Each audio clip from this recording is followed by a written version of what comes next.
Estamos de volta no nosso Espaço News Grande Florianópolis e agora a gente vai conversar sobre Janeiro Branco e prevenção da saúde mental.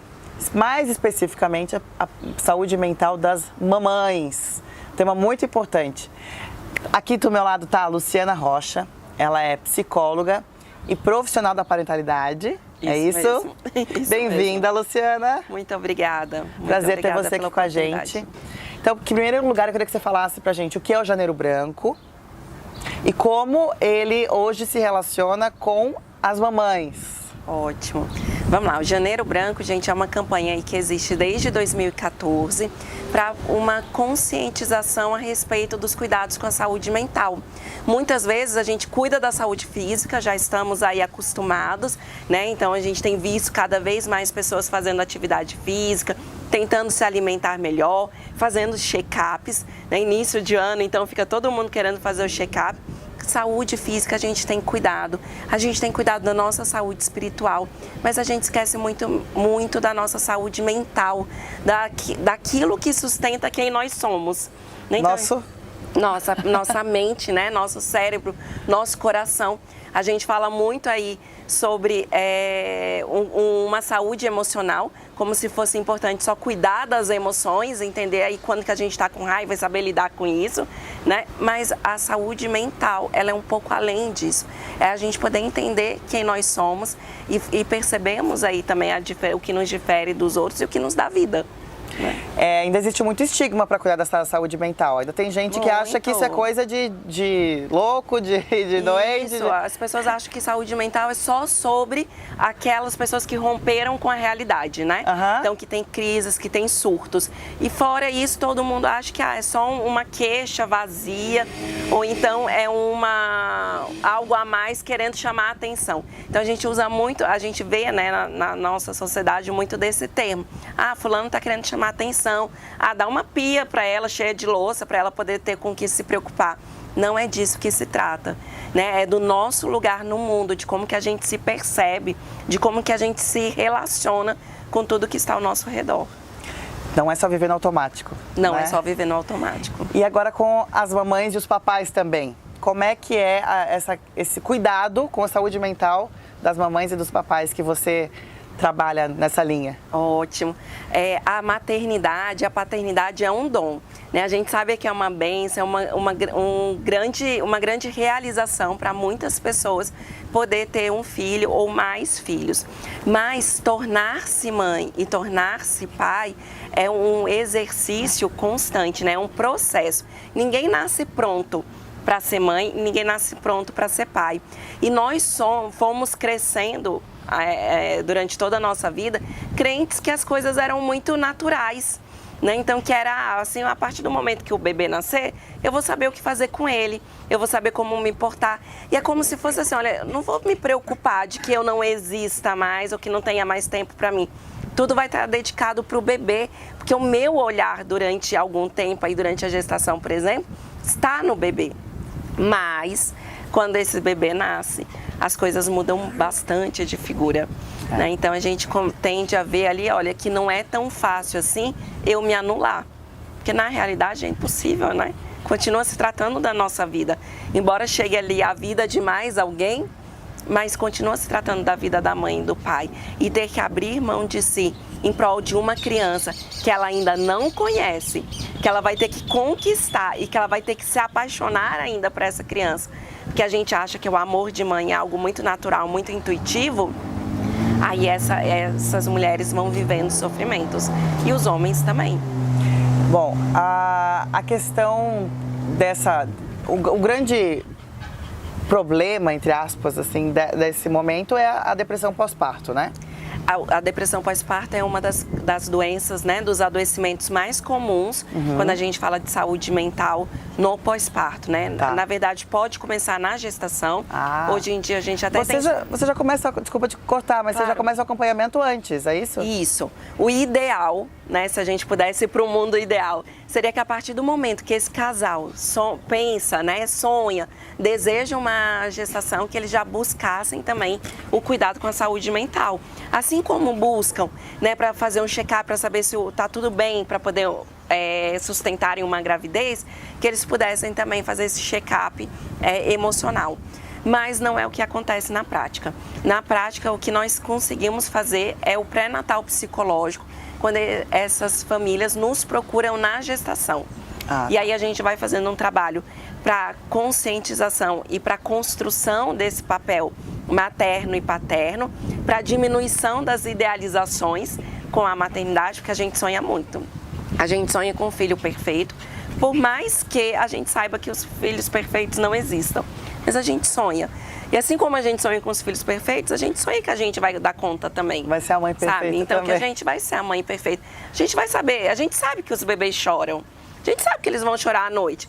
Ah, mas o meu filho talvez chore um pouco menos. Ou então o meu filho vai ficar tão lindo nessa roupinha aqui, que eu comprei com tanto carinho. Então a gente vai idealizando esses filhos e vai idealizando também o nosso lugar, o nosso papel enquanto mães. No pré-natal psicológico, a gente tende a diminuir um pouquinho essa idealização e prepará-los para essa maternidade real. Né? Não uma maternidade real que vem falar só do lado B, das tristezas, das dificuldades de ser mãe, não. Mas da maternidade possível, né? De eu poder ser a melhor mãe, mas não a melhor mãe do mundo, a melhor mãe que eu possa ser. Né? Então, esse é o trabalho que a gente vai fazendo durante a gestação. E ali você já consegue identificar sinais de depressão. E aí a gente já consegue identificar alguns sinais que podem desencadear aí um quadro, né, depressivo, e a gente também consegue prevenir. Então, nós temos pesquisas hoje científicas, até realizadas, né, pela minha parceira, que eu tenho muito orgulho de chamá-la de parceira, que é a Alessandra Arraes, que ela mostrou e ela comprovou que o pré-natal psicológico consegue prevenir em quase 100% os casos de depressão pós-parto. Que legal. Então, isso é muito importante. Vamos agora para um mundo não tão ideal. A pessoa não te procurou durante a gestação. Nasceu o bebê e a mãe começa a demonstrar alguns sinais de que não está tudo bem. Me explica um pouquinho como é que é essa fase. Tá. A primeira fase é o choque ali logo depois do parto, né? Quando essa mulher recebe esse bebê no colo e que ela ainda não entende muito bem o que ela sente, ela não consegue dizer muito bem o que ela sente pelo bebê. E também não conhece esse bebê, então não sabe definir o que é esse choro, o que é aquele choro, o que esse bebê está precisando. Fora isso, tem toda aquela adaptação ali dos primeiros dias. Então, é tristeza, é excesso de cansaço, é fragilidade emocional. Então, parece que essa mulher fica mais sensível com tudo, né? Ela se sente mais só, é como se ela se sentisse abandonada, mesmo que tenham outras pessoas ao seu redor. Quais seriam os sinais, então, para os amigos, familiares, parentes, para o papai, identificarem se a mulher está sofrendo do baby blue ou está sofrendo de talvez uma depressão? Tristeza, muita tristeza, choro fácil, irritação, excesso, muito cansaço, né? Então, muitas queixas de cansaço. São sintomas muito comuns com o baby blues. Eu acho que uma diferença importante aqui pra gente fazer é que normalmente a tristeza do baby blues, ela tem alguns horários em que ela aparece com mais intensidade. Então, principalmente ali no final do dia, no pôr do sol ou durante a madrugada, quando essa mulher se sente extremamente cansada ou muito sozinha. Já a tristeza da depressão pós-parto não tem isso. Ela é mais linear, ela é mais constante ao longo do dia. Isso é um sinal importante, então, para ficar atento. Sim. E se alguém identificar esses sinais numa mamãe próxima, qual é a indicação? O que a pessoa deve fazer? Primeiro, sensibilizá-la para buscar ajuda, né? Estar com ela, apoiá-la, permitir que ela fale das suas dores, das suas angústias, e entender que as queixas dela não estão relacionadas ao bebê, porque muitas vezes as pessoas falam assim, mas por que você está chorando? Seu bebê está tão bonito, tão saudável. O choro dessa mãe não é em relação ao bebê, ela está feliz que o bebê está bem. O choro dela é em relação a ela mesma, né? São dores internas, são dores pessoais. Então, acolher essa mãe, ouvi-la e ajudá-la a buscar ajuda é fundamental, né? E aí a nossa orientação é sempre que busque ajuda de um psicólogo que entenda dessa área. Então, o psicólogo perinatal ou então o profissional da parentalidade que vai ajudar. Luciana, a gente já está com o tempo estourado, mas eu não queria que você fosse embora assim que a gente tocasse em outro assunto, que é um assunto que infelizmente está super em voga agora, devido a alguns acontecimentos aí com umas pessoas famosas, que é a violência obstétrica. Sim, sim. Conta para nós um pouquinho como é que é a psicologia neste momento do parto, e isso pode gerar uma depressão pós-parto? Pode sim. Uma das grandes causas de depressão é a frustração com as idealizações que nós vamos construindo ao longo da vida.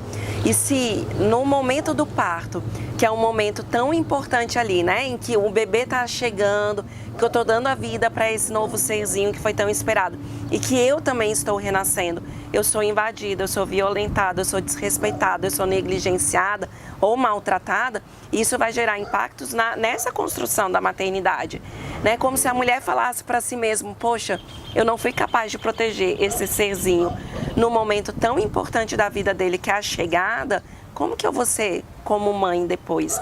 Então, uma violência obstétrica pode sim desencadear a depressão pós-parto, e é um fenômeno grave que nós precisamos falar sobre e precisamos denunciar.